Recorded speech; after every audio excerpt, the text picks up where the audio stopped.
Континуирана работа, успешен и макотрпен плоден период, поминат помагајќи на пациентите и спасувајќи човечки животи. Вработените кои целиот свој живот го поминале во болницата свечено заминаа во пензија одбележувајќи го денот на здравието 7 април. Медицинската сестра Силвана Ајтовска 32 години била дел од инфективното одделение при клиничка болница Штип. Сега кога замина во пензија, вели иако тешко, работата за неа била убава затоа што помагала на голем број пациенти. 32 години на инфективно одделение.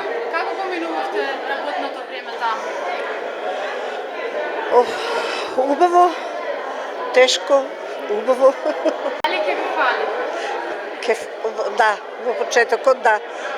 Да, ми фали. Убаво е младите да останат тука и да работат. Работата е убава, захтевна и да бидат успешни у работа. Мој оправден. 92, 1 март 92.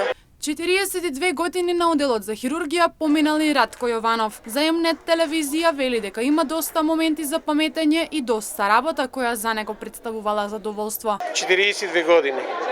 Дали се сеќавате на првиот работен ден? И како не се сеќаваме? Некој искуство да споделите со нас? Што да споделиме, тоа е работа и тоа.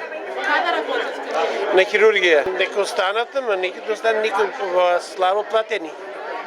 Слабо сме платени и затоа нека никој да остане и не примат луѓе. Инаку манифестацијата за одбележување на Светскиот ден на здравието 7 април беше проследена со вокално-музичка програма во која се интонираше химната, а истовремено беше придружена со звуци од виолина.